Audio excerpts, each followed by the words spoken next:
Quando nós andamos com propósitos, queridos, nós não temos medo. Nós andamos firmes, caminhamos firmemente, porque há um propósito para a nossa existência aqui nessa vida. Eu acredito que Daniel, o livro de Daniel e o profeta Daniel, é uma inspiração para nós quando nós pensamos em vida com propósito. E o livro de Daniel começa com uma história não muito legal. Aliás, toda a vida de Daniel, o princípio do seu ministério não foi nada legal. Porque Daniel foi um jovem nobre judeu, fazia parte da nobreza de... Muito obrigada, querido, Deus te abençoe. Daniel fazia parte da nobreza do povo de Israel. E no meio a essa juventude, eu fico pensando em Daniel, um cara novinho. Eles foram levados, ele, toda a sua família e todo o seu povo foi levado cativo por Nabucodonosor, quando a Babilônia invadiu Jerusalém e levou todos os judeus cativos à Babilônia. Eles tiveram muitos anos nesse cativeiro, eles tiveram vários reinados depois de Nabucodonosor, vivendo sob cativeiro, longe da sua terra, longe da sua cidade, longe dos seus costumes, em povo estranho e ainda debaixo de um domínio. Eles não eram donos das suas vidas, em meio à escravidão, em meio à servidão. Então Daniel se vê naquele lugar totalmente sozinho. Tinha uns amigos ali, que ele talvez tinha feito no momento, ou talvez eram amigos anteriormente, mas Daniel se vê longe e abortado da sua própria família, nessa situação. Então, quando ele chega ali na Babilônia, diz que o rei Nabucodonosor, que era um cara extremamente megalômano, era um cara louco, pirado, era um rei nécio, era aquele cara que se achava, sabe, dono do mundo. Então, diz que Nabucodonosor dá uma ordem e diz que quer que se escolham entre os rapazes que vieram da Babilônia, de Jerusalém, que se escolham homens sábios, jovens sábios, que venham servir ele no palácio. Então, diz que dentro dessa escolha, Daniel é escolhido. E ele é preparado para isso, porque Nabucodonosor não queria qualquer um, ele queria pessoas instruídas, sábias, de bom porte. Ele não queria, como toda pessoa megalômana, ele não queria, e bastante narcisista, ele não queria ninguém que não estivesse à altura dele, perto dele. Então Daniel vem ao palácio junto com seus amigos, para encurtar um pouco a história, né, porque é longa. Então diz que Daniel decide, porque eles começam a ter um tratamento especial, eles começam a receber uma comida especial. Diz que a comida do rei era servida a eles, ou seja, eles não comiam qualquer coisa, mas era uma comida que eles não estavam acostumados, porque lembram que o povo de Israel tinha vários costumes de comidas, de maneiras de se alimentar, de se comportar, enfim. Então Daniel faz um pedido ao responsável dessa missão, que estava responsável por ele, disse assim: olha, eu vou te pedir, se não é muito, eu queria que eu não precisasse comer a comida do rei. Olha só, ele nega a comida do rei. E ele diz assim: eu quero, em lugar de vinho e manjares e banquetes, eu quero só legumes e água. É louco, né? Aí tem muito isso aí, a dieta de Daniel, né? Uma dieta extremamente saudável.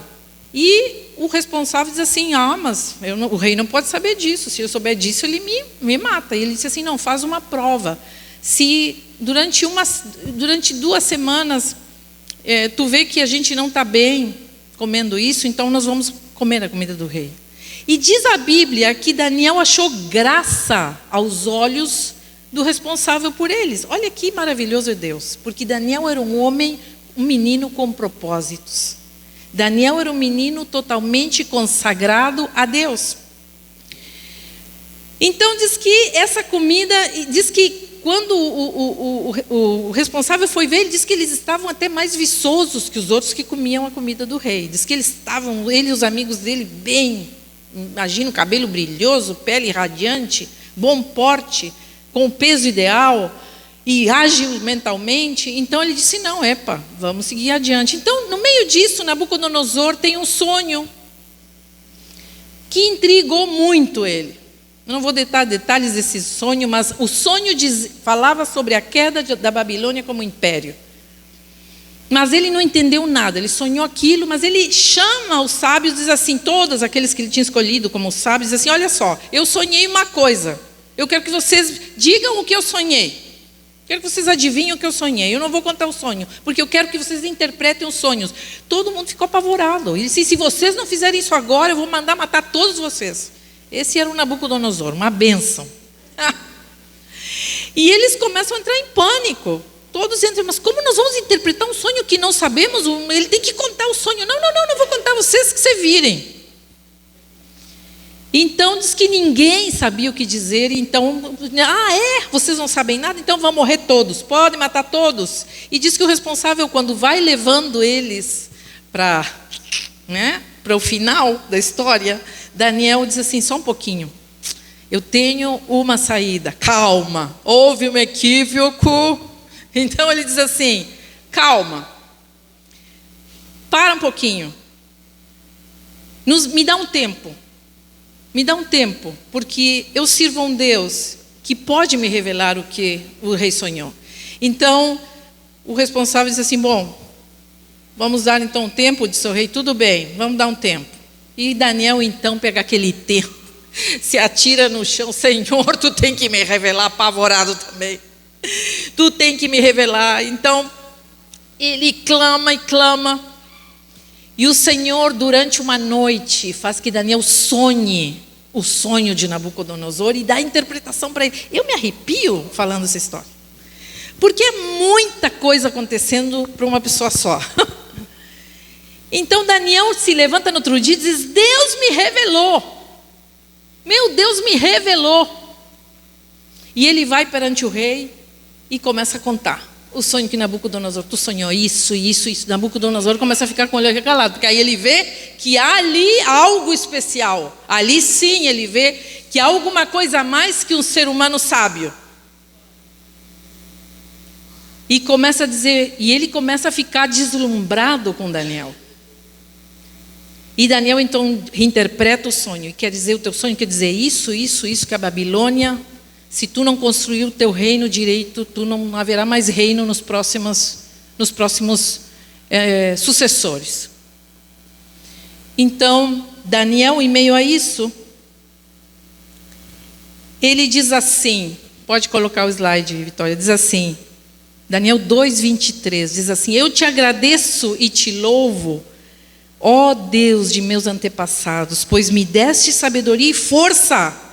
Tu me mostraste o que te pedimos, revelaste o que o rei exigiu. Ele louva a Deus em gratidão pela saída da situação. E segue mais adiante, 2:27, diz assim, e Daniel respondeu ao rei e ao responsável, não existem sábios, nem encantadores, nem magos, nem adivinhos capazes de revelar o segredo do rei. Eu te agradeço e te louvo, ó Deus meu, pois tu me deu sabedoria. O que diz ali? Tu me fizestes, como é que diz ali? Tu capazes de revelar o segredo do rei, mas há um Deus nos céus que revela segredos. E ele mostrou ao rei Nabucodonosor o que acontecerá no futuro. Olha que maravilhosa essa atitude de Daniel em reconhecimento ao Deus que ele servia. E a partir daquele momento, o rei Nabucodonosor fica sabendo qual era o Deus de Daniel. A vida de Nabucodonosor nunca mais seria a mesma depois que Daniel entra como conselheiro e como ajuda ali para aquele rei, que aliás eu imagino que Daniel em nada simpatizava com esse rei, porque ele, lembra, né? Tirou da sua terra, era cativo, mas no entanto ele decidiu ter uma postura no meio de uma situação hostil. Ele decidiu ter uma postura. Queridos, os tempos difíceis, e por isso eu coloquei essa pregação, tempos de luta, porque os tempos difíceis, ele tem tensões, mas ele também tem propósitos. Sempre há um propósito quando vem um tempo difícil na nossa vida. A Renata agora, enquanto cantava, ela orava sobre isso. E ela dizia: Senhor, nos ajuda, porque estamos vivendo tempos difíceis. Nós realmente estamos vivendo tempos difíceis. Todos os dias nós acordamos com uma notícia avassaladora. Nós não sabemos o que vai acontecer com o nosso planeta. Nós não sabemos o que vai acontecer ano que vem. Nós não sabemos o futuro. Isso nos assusta, isso nos dá medo. Tem gente que já entrando em pânico. Mas tempos difíceis são tempos que nos fazem entender o propósito divino quando nós servimos a um Deus maravilhoso. Não é castigo, queridos. Não se trata de castigo, não se trata de um barco onde Jesus já não está mais. Não é um lugar onde nós não vamos encontrar mais a Deus nesse barco, mas sim é um treinamento sobre resiliência, perseverança e principalmente caráter moldado, para um tempo onde precisaremos capacitação para estar diante de um grande empreendimento que começou com muita humildade. Porque grandes empreendimentos, a maioria das vezes não começam grandes, eles começam pequenos. Lembre disso.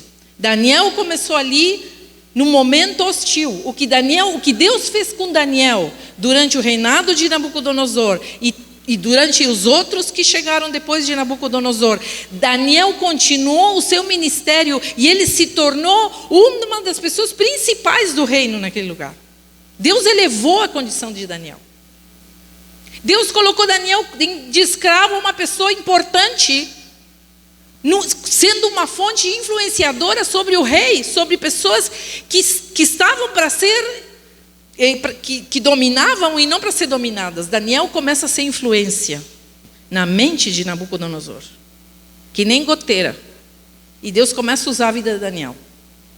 Queridos, Daniel era um homem que tinha seus sonhos. Vocês acham que não?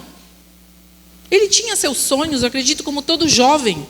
Eu quero lembrar aqueles que já passamos das 4 décadas e das 5 décadas, e alguns já estão na 6ª, na 7ª.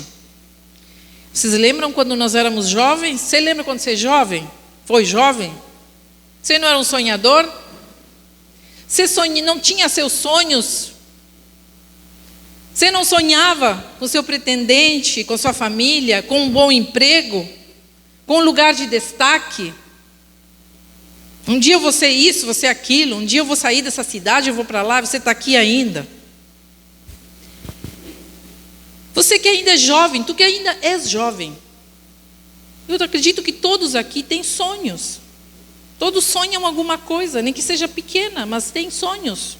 Há algo no nosso coração. Deus planta em nosso coração a vontade de viver. E são os sonhos que sonhamos que nos mantêm vivos, nos mantêm ativos, nos mantém. A vida flui de nós quando há sonhos no nosso coração. Uma pessoa que não tem sonho nenhum é uma pessoa que desistiu de viver. Nós temos sonhos. Mas o que vamos fazer com esses sonhos? Porque os sonhos que nós temos, eles só se realizarão através da nossa realidade. O que nós temos? Que foi a primeira coisa que Daniel chegou naquele lugar. Ele constatou a sua realidade. Ele não ficou tentando fugir dali, ele não tentou tentando mudar a situação, ele não tentou ficar rebelde, ele não se tornou um rebelde, ele não se tornou um cara que influenciava outras pessoas contra aquele reino, fazendo motim, ou quem sabe... Não, ele se tornou um emissário de Deus naquele lugar, porque ele se rendeu a um propósito. Ele sabia, ele colocou o pé no chão, ele disse: eu estou aqui. Essa é a minha realidade. Isso não vai mudar. Esse sou eu aqui na Babilônia. Esse sou eu longe da minha cidade e do meu povo. A nossa realidade é que vai executar nossos sonhos. Eu te pergunto nessa noite, qual é a tua realidade? Porque nós precisamos nos achar. Tem gente que nem sabe, tem gente que não sabe nem onde está parado. Pergunta, o que tu vai fazer amanhã? Não sei. Semana que vem, não sei. Mês que vem também não sei. O que está sonhando? Nada. O que tu pensa? Nada. Tá, mas e vai viver? Não sei. Tá, mas vai viver do que, meu filho? Ah, não sei. Qual é a tua realidade? Nós precisamos nos conectar com essa realidade urgente, gente. Porque eu, quando lembro da minha juventude, em 1992 precisamente, pastor e eu estávamos namorando em 92. E nós tínhamos um sonho, certo? Vocês já sabem qual era, né? Nós queríamos casar. Nós éramos dois loucos, sonhadores. Nós queríamos casar. Quando nós decidimos casar, eu sempre conto essa história aos jovens, porque eles dizem assim, é tão difícil casar, pastora, meu Deus do céu. Sim. Porque não chega ninguém, mas, né? Eu sempre digo para todos os jovens que passaram por essa igreja, e não foram poucos, sabe? Eu digo assim para eles, quando eu tinha a idade de vocês, nós decidimos marcar uma data. Nós tínhamos a vontade de casar e nós tínhamos uma data. Aliás, nós tínhamos duas convicções. Nós tínhamos uma data, nós já tínhamos a data que íamos casar, dia 6 de fevereiro de 1993. E nós tínhamos também a certeza que nós tínhamos um Deus dono da prata e do ouro. Só isso. Mais nada. Depois era cabelo e mais nada, porque essa finurinha, os dois. Dois magricelinhos, né? Com um sonho na cabeça. Nós vamos casar, não vamos casar, não vamos casar, não vamos casar. Mas e as pessoas nos olhavam assim de quê? Vocês querem o quê? Casar? Que legal. Tá, e vocês já têm, né? Vocês já estão trabalhando? Não. Nós estávamos assim, não. Mas vocês têm um plano? Não, também não. A gente não tinha noção da realidade. Tá, mas vocês têm um plano? Claro, como é que vão casar sem plano? Pois é, nós estamos só orando. Tá, mas vocês... Não, nada. Nós não temos casa, nós não temos emprego, nós temos só certeza que estamos convencidos de que nós precisávamos casar. Então, queridos, quando nós começamos a orar naquele ano de 1992, e começou a passar julho, agosto, setembro, nós noivamos em setembro de 92, e começou a passar o tempo, e Deus começou então a nos enviar os recursos, trabalho, coisas para colocar dentro, uma casa, como pagar o aluguel dessa casa. Deus nos dá uma casa toda mobiliada, que a gente não precisou comprar móveis. Então, Deus começa a trazer as coisas para a gente casar. E em 1993, um ano depois, dia 6 de fevereiro, nós estávamos casando já com a casa mobiliada, prontos para empreender, seguir a nossa vida, continuar estudando e continuar vivendo e continuar sonhando outras coisas. Mas, queridos, e eu sempre digo para os guris, marquem uma data. Comecem, mas a gente não tem nada. Comecem marcando uma data. Para quantos deu certo aqui? Olha aí, ó as mãozinhas. Ó. Esses são os jovens de antigamente. Já não estão mais jovenzinhos, né? Já passou uns anos. Mas, para esses guris, eles disseram, se cumpriu esse sonho, amém? Estão casados, né? E eu acho que vocês hoje têm mais do que uma casa e um lugar para morar, né? Amém? Sim, né? Então, muito bem que eu sei. Então, Deus começa a nos honrar quando nós sonhamos os nossos sonhos. Claro que Deus nos honra, é claro que Deus se conecta com a nossa realidade, enxerga a nossa falta, e Ele começa a enviar os recursos, e Ele começa a nos dar possibilidades. De repente, você está esperando mais um filho aí, hein, Gabriel? Hein, Laura? Vem o filho. E tu diz, meu Deus, já está difícil assim. Vocês acreditem, guris, Deus vai mandar as coisas que vocês precisam. Porque nosso Deus é maravilhoso. E Ele não... Minha mãe dizia assim, um filho nunca vem sem um pãozinho embaixo do braço. Então, eu acredito nisso. Eu acredito que Deus sempre manda os recursos quando nós decidimos sobre a nossa vida, quando são escolhas que honrarão o nome de Deus. Quando são escolhas que honram a vida que nós servimos e que nós estamos alinhados com esse propósito. Eu não posso olhar para o futuro sem construir no agora alicerces firmes, sabe? Eu preciso construir esses alicerces firmes que muitas vezes passaram pelo fogo.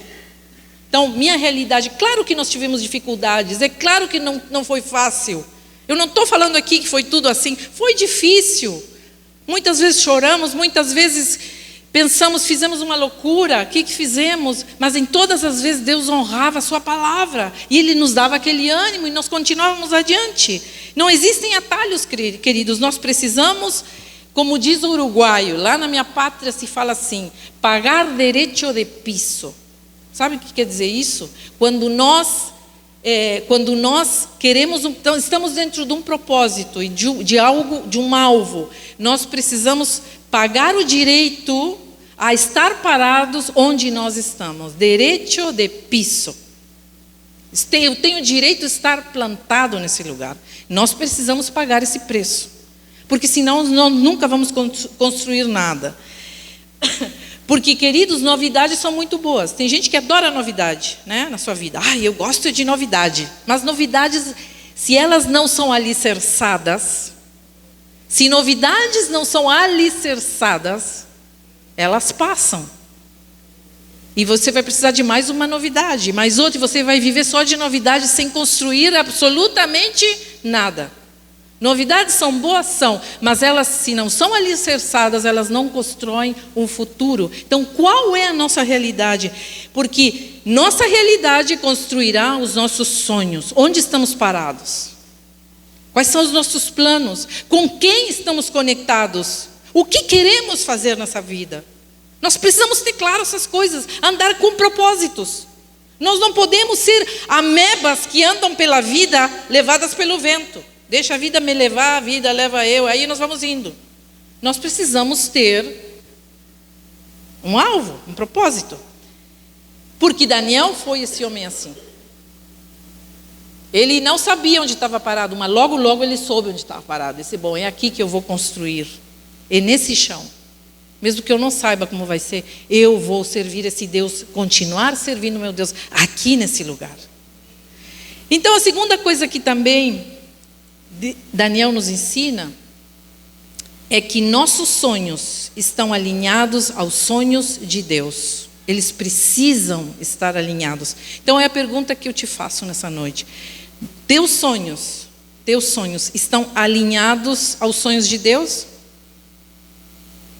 Eles têm uma linha de comunicação? Nós sabemos que essa realmente é a vontade de Deus? Porque se eles não tiverem, se os nossos sonhos, olha, eu quero que você saia desse lugar sabendo isso claramente. Porque nos custa às vezes, a gente é muito teimoso. Se os nossos sonhos não estão alinhados aos sonhos de Deus para nós, eles vão fracassar. Eles vão fracassar.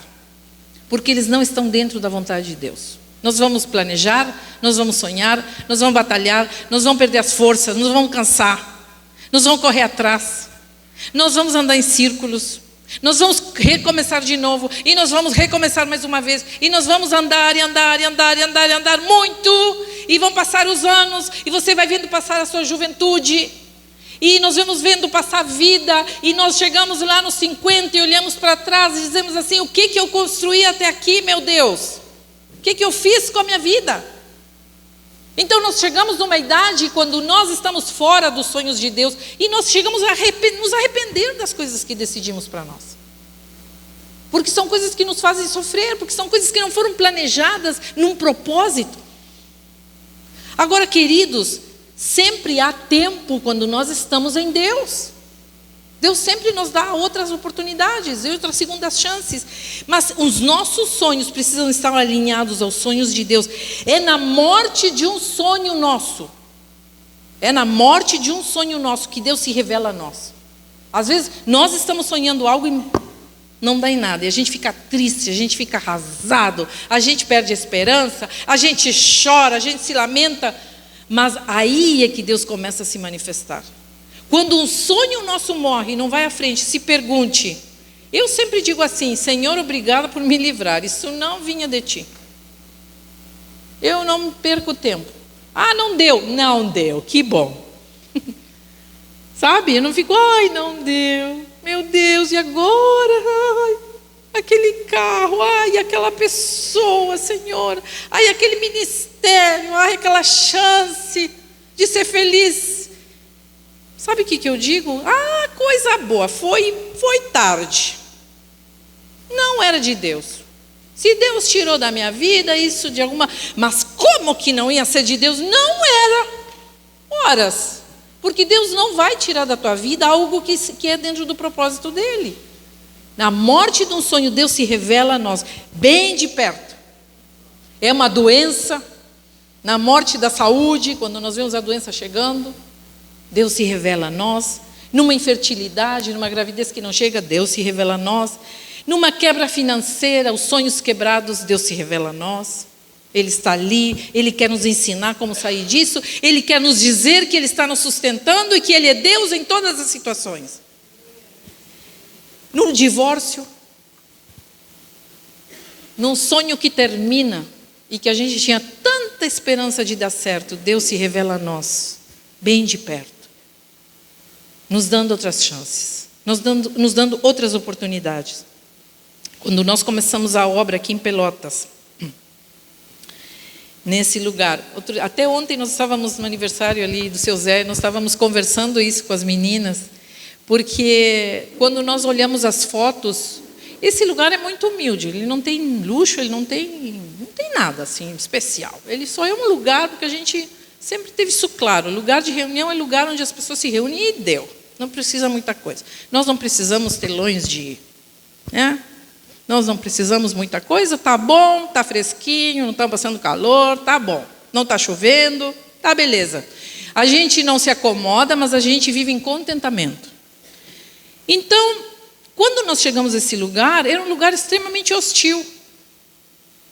Eu me lembro que nós limpávamos o chão da igreja, naquele lado lá, e o chão era de cimento batido, acho que chama assim, não? Cimento... Não, ele era aquele... Dava para encerar, Heloísa. Dava para encerar. Era cimento. E cimento vermelho, né, Eliane? Sim. E eu me lembro que tinha um buraco no meio da igreja. Tinha um buraco que tinham feito para quando lavavam poder a água escoar para lá. Não era ralo, gente, era um buraco. Então, quando nós olhamos aquilo... O banheiro era um escusado, por aqui ficava, se eu não me engano, fora da igreja. Quando nós olhamos para esse tempo e olhamos hoje o que Deus nos deu, é humilde? É, mas a gente olha e diz assim, Deus, o que tu fez? Quando nós olhamos, e quando me lembro de nós ficar aqui na frente e dizer, irmãos, quantas pessoas precisam de um emprego, passe aqui à frente, passava toda a igreja, gente. Passavam todos os irmãos desempregados. Irmãos, quem está com sua família toda em caos? Passava todo mundo. Era um tempo terrível. Mas Deus nos dizia, fiquem, permaneçam, porque é aqui que eu vou levantar um povo que hoje está aqui. Pensa que nós chegamos nessa igreja, era o 3º caso de adultério de pastores e de lideranças. Assim nós chegamos, 2 jovens, 2 guri, casados. A gente olhava para aquilo, os irmãos tudo indo embora. Quem queria ficar numa igreja que o pastor tinha adulterado, o líder tinha adulterado, era uma muvuca, as mulheres tinham tudo embora, porque os maridos não queriam que viesse horas. Vou mandar minha mulher naquele lugar que o pastor... Então, queridos, era o caos.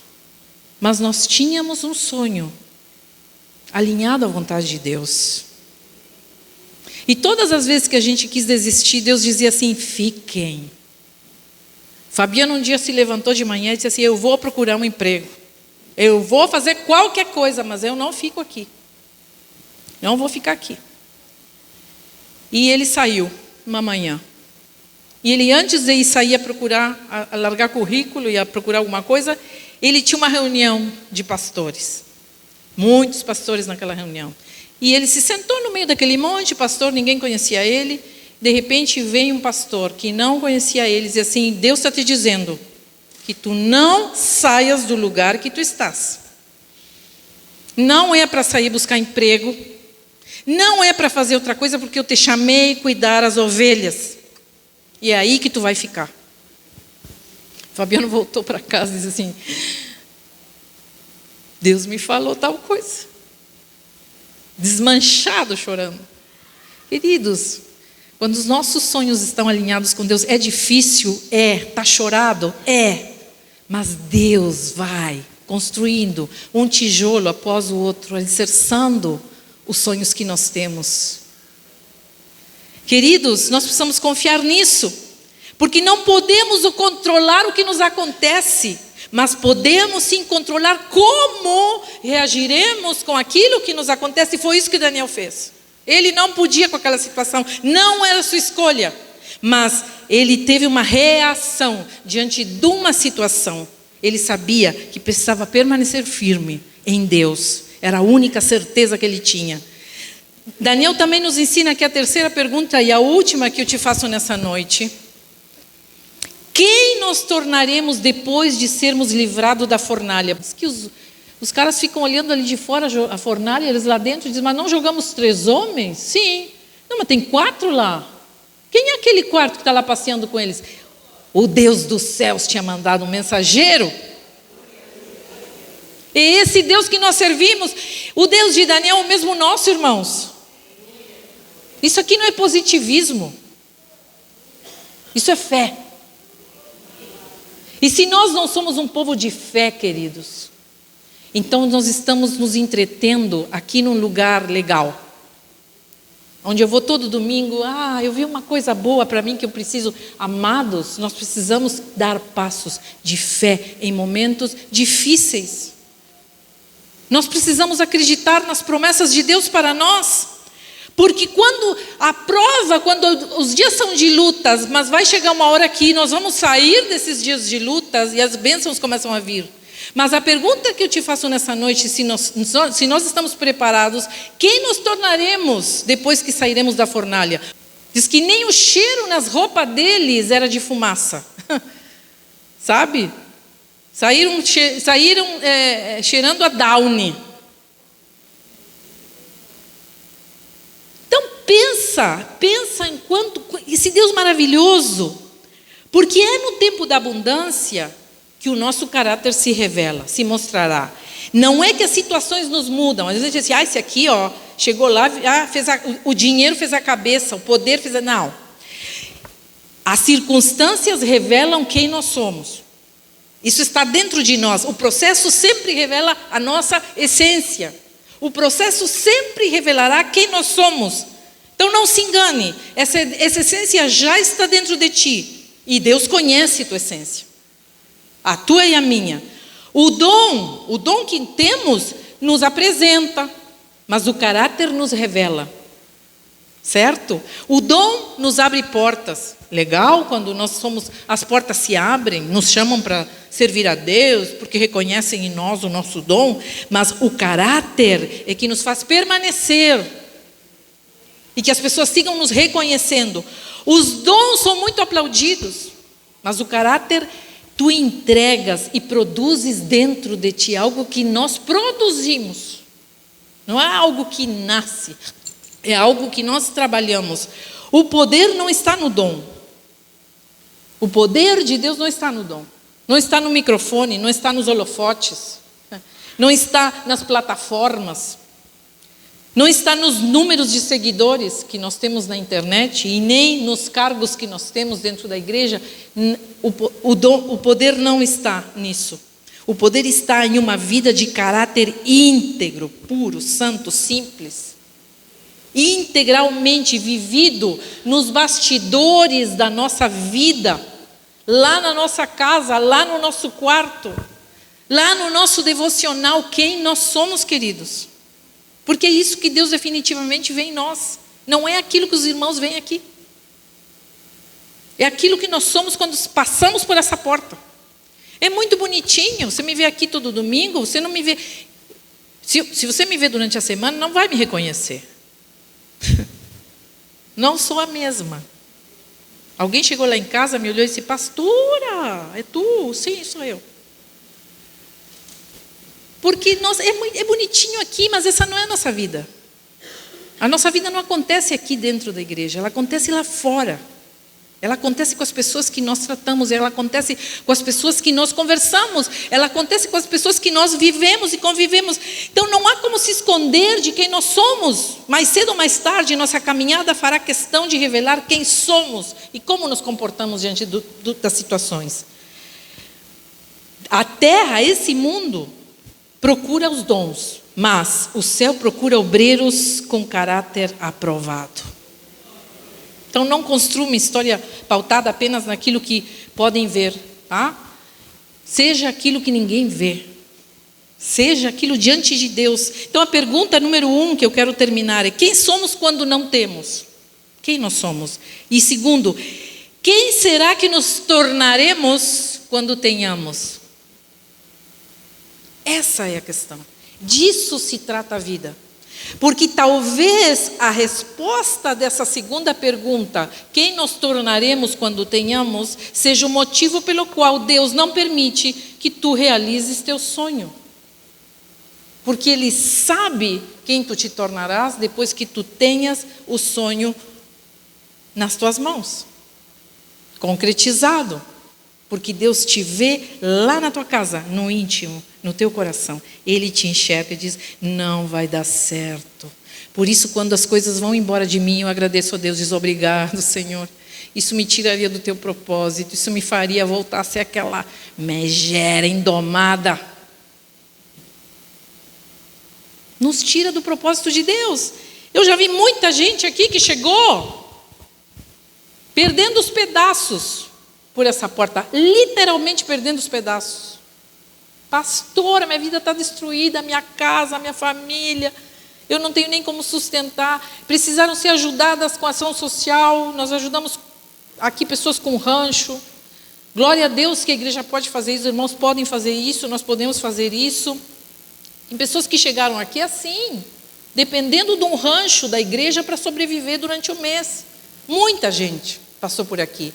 Mas é engraçado que quando eles começaram a prosperar, e Deus começou a abençoar, abençoar, abençoar, a viver o propósito de Deus, viraram as costas para Deus. Porque não é para a igreja que viram as costas, é para Deus. É como se a gente cuspisse na cara de Deus e disse: Senhor, agora é tudo comigo, eu sou o cara. Depois da prosperidade, dos sonhos alcançados, Deus me deu uma casa, um bom carro, um bom emprego, está tudo bem, eu estou vivendo em abundância, então agora eu não preciso, vou-me embora, não preciso mais. Queridos, isso é caráter. Isso é caráter. Estamos falando aqui de caráter que precisa ser moldado. Eu já vi pessoas que tinham um elo aparentemente muito alicerçado na família. Família, minha família. Minha família é tudo, tudo, a família. Mas no momento em que começaram a crescer, principalmente cargos financeiros, começaram os sonhos começaram a fazer a cabeça, sabe? Revelou o caráter.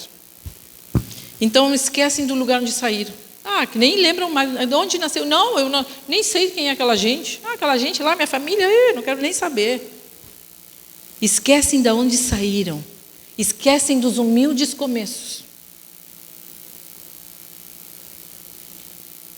Deus nos envia situações que moldarão o nosso caráter. Eu quero que nessa noite nós possamos refletir sobre essa palavra.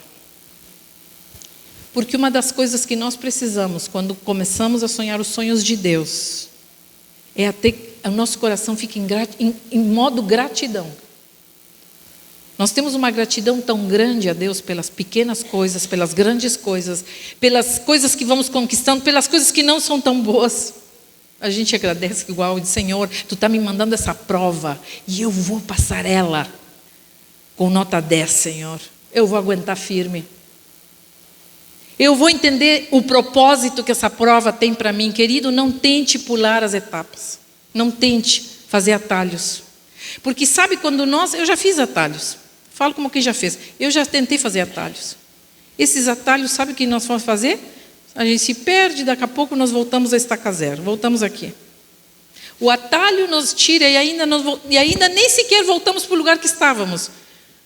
Retrocedemos quilômetros para trás, para começar tudo de novo.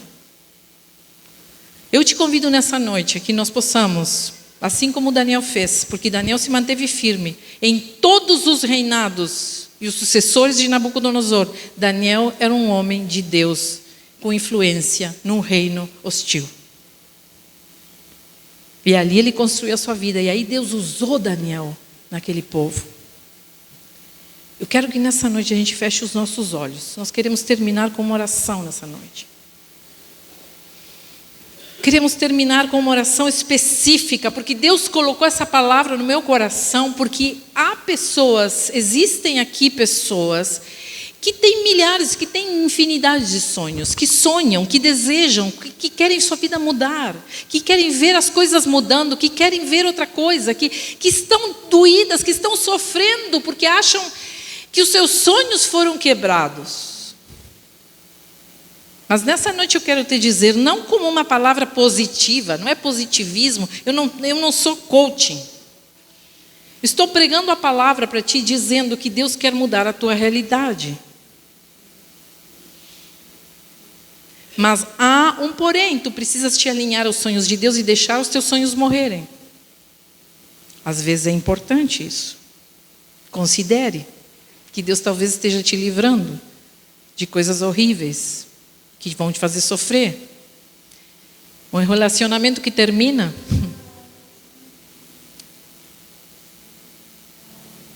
É algo que veio inesperadamente. Oh, Senhor, obrigado, Senhor.